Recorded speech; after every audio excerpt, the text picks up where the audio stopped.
고린도후서 6장 13절에서 고린도 교회를 향하여 너희도 마음을 넓히라고 권면했던 바울은 오늘 본문 7장 2절에서 고린도 교회를 향하여서 동일하게 마음으로 우리를 영접하라고 권면을 합니다. 사실 6장 13절 이후에 7장 2절을 바로 이어서 읽으면 그 문맥이 자연스럽게 흘러감을 보게 될 겁니다. 중간에 6장 14절부터 18절까지 있는 내용들은 왜 뜬금없이 왜 이런 내용이 끼어들었을까 싶기도 하겠지만 이 단락은 왜 고린도 교회 성도들이 바울의 마음을 받아들이지 못하고 있느냐에 대한 답변이라 할 수 있을 겁니다. 왜 받아들이지 못하고 있습니까? 고린도 교회 성도들이 우상 숭배의 죄를 범하고 있고 불의한 모습 가운데 있기 때문에 받아들이지 못하고 있는 겁니다. 자, 이에 대한 답변을 이제 6장 14절부터 7장 1절까지 이렇게 말씀을 하고 바로 마음으로 우리를 영접하라 하고 이어지는 겁니다. 자, 그러면서 이제 바울은 고린도 교회를 향하여서 고린도 교회가 바울 일행을 영접해야 하는 이유를 말을 합니다. 화목의 메시지를 받아야 하는 이유를 말을 합니다. 그 이유로는 바울을 비판하던 자들의 주장처럼 바울이 사역에 있어서나 그리고 윤리적으로 떳떳하지 않기 때문이 아니라고 합니다. 바울은 아무에게도 불의를 행하지 않았고 아무에게도 해롭게 하지 않았고 아무에게도 속여 빼앗은 일이 없다고 말을 합니다. 다만 바울이 고린도 교회를 향하여서 화목의 메시지를 받으라고 권면하는 이유는 다른 것보다도 이 고린도 교회를 진실로 사랑했기 때문입니다. 바울의 이런 모습은 3절에서도 그리고 4절에서도 잘 나타납니다. 바울이 이 고린도후서 서신을 보내는 이유는 말 안 듣는 고린도 교회를 정죄하기 위해서가 아니라고 합니다. 바울은 고린도 교회와 함께 죽고 함께 살 수 있을 만큼 이 고린도 교회를 사랑을 한다고 합니다. 이렇게 고린도 교회를 사랑하는 바울이기에 고린도 교회를 위하여 자랑할 것이 많으니 모든 환난 가운데서도 위로가 가득하고 기쁨이 넘치다고 말을 하는 겁니다. 사역자는 사안에 따라서 자신을 얼마든지 변호할 수도 있고 또 고린도 교회와 같은 성숙하지 못한 성도들을 엄하게 질책을 할 수도 있습니다. 하지만 바울은 동시에 이들 성도들을 신중하게 달래는 모습을 보이기도 합니다. 그래서 시종일관 바울은 고린도 교회를 향하여서 강하게 변호하고 있지만 이런 모습으로 인하여서 혹여 고린도 교회의 성도들의 마음이 크게 다칠까봐 부드럽게 대하고 이들을 세워주는 모습을 또 보이고 있습니다. 왜 이겠습니까? 바울이 스스로 말한 것처럼 바울은 고린도 교회 성도들을 자녀를 대하듯 하고 있기 때문입니다. 바울은 자녀를 사랑하는 아비의 마음으로 고린도 교회를 대하고 있습니다. 그래서 아비가 모든 어려움 가운데서 자녀들이 바르게 세워지는 모습을 보고 위로받고 기쁨이 넘치는 것처럼 바울도 모든 환난 가운데서 고린도 교회가 회복됨을 보고 위로와 기쁨이 넘치는 겁니다. 사역자와 성도들 간의 관계는 이런 아비와 자녀 사이에 나타나는 모습이 있어야 되겠습니다. 사역자는 성도들을 대함에 있어서 우월한 위치에 있어서 성도들을 어떤 교정의 대상으로만 바라봐서는 또 안 되겠습니다. 다분히 사무적인 관계에 의해서 업무의 대상으로만 바라봐서도 곤란을 합니다. 아비와 자녀 사이에 나타나는 신뢰감이 조성되어야 하겠습니다. 또 자녀를 생각하는 아비의 마음이 사역자의 마음 가운데, 사역 가운데 나타나야 되겠습니다. 또 동시에 성도의 입장에서는 사역자들이 이런 마음을 가지고 사역할 수 있도록 기도로서 섬겨주는 모습이 필요하겠습니다.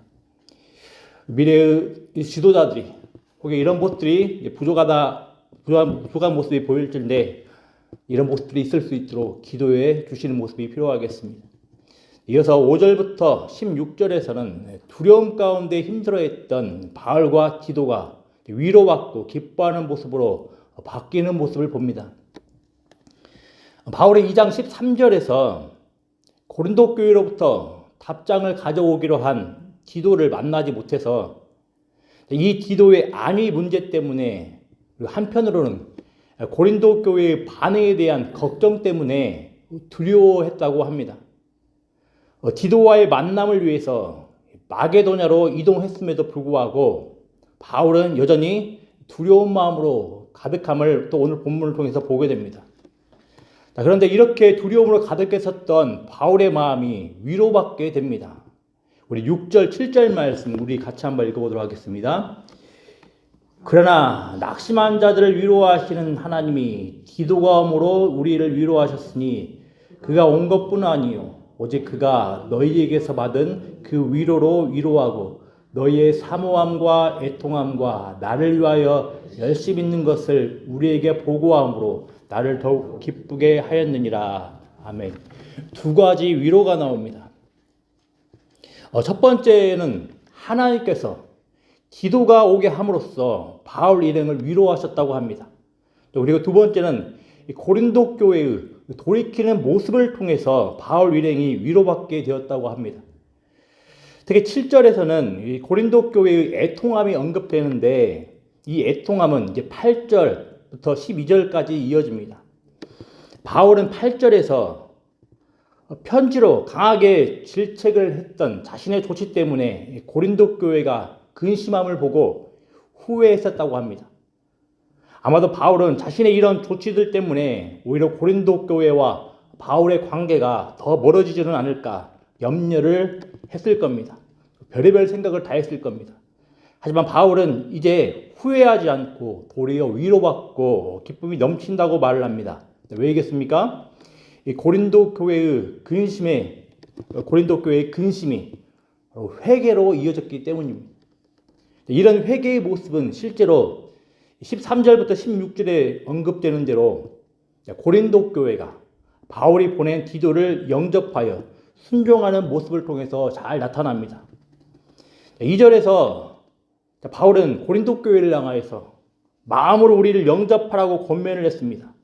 그런데 고린도 교회는 이제 디도를 영접함으로써 바울 일행을 영접한 것이나 다름이 없는 셈인 겁니다. 이렇게 바울은 디도를 만남으로 인하여서 두 가지 위로를 받게 되었고 기쁨으로 가득해졌습니다. 바울은 디도를 만남으로 인하여서 디도의 신변에 무슨 일이 일어났을까봐 염려했던 마음이 이제 위로받게 되었습니다.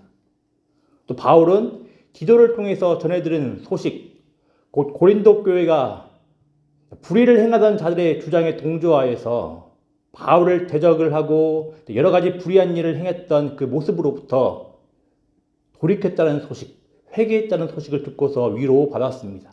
그리고 이 위로로 인하여서 기쁨이 가득해졌습니다. 사역자와 그리스도인의 위로는 어디로부터 비롯됩니까? 이제 4절부터 16절을 보면 위로와 기쁨이라는 단어가 굉장히 많이 등장합니다. 이는 위로와 기쁨이 어떻게 나타나는지 알려주고자 함입니다. 어떻게 이 위로와 기쁨이 임합니까?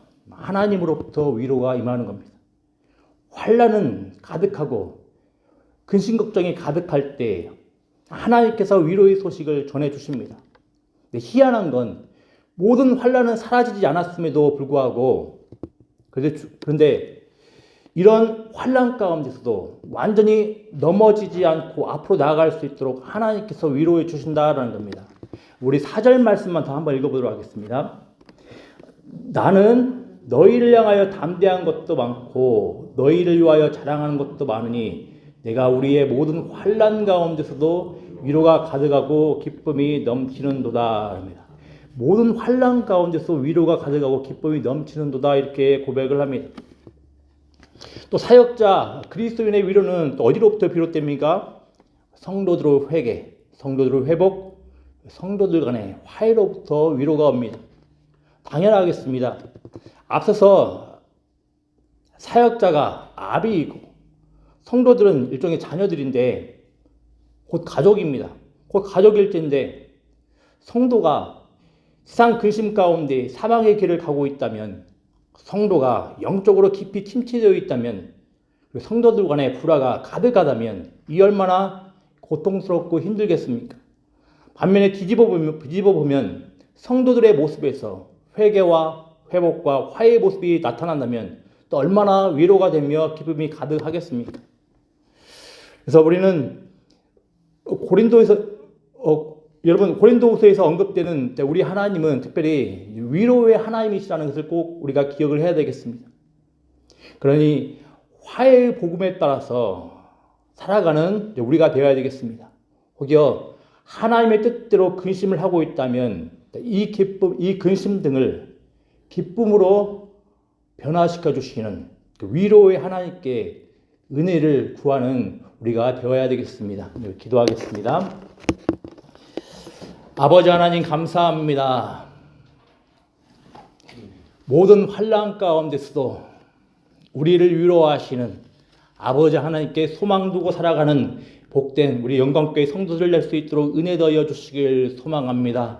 아버지 하나님, 우리의 생각으로 또 우리의 행동으로 그 어떤 조그만 것도 변화시킬 수 없고 바꿀 수도 없음에도 우리 하나님께서 우리 가운데 임하시고 우리를 세상은 이해할 수 없는 위로로 함께해 주심에 참으로 감사를 드립니다. 우리가 이 하나님께 소원을 두고 위로를 구하는 복된 성도들 낼 수 있도록 은혜 더하여 주시길 소망합니다. 더불어 아버지 하나님 간절히 원하고 바라옵기는 주님, 우리들의 진정한 위로들이 어디로부터 비롯된지 우리가 늘 돌아볼 수 있도록 은혜 더하여 주시길 소망합니다. 하나님, 세상 근심을 가지고서 위로받는 자들 되지 않게 하시고 하나님께서 사랑하시는 주의 몸된 교회 가운데에서 성도들의 회복과 성도들의 회개와 성도들의 화해 등을 통하여서 우리가 위로받고 기쁨이 가득할 수 있는 복된 교회 될 수 있도록 하나님 은혜 내려 주시옵소서. 감사드리며 예수님의 이름으로 기도드리옵나이다.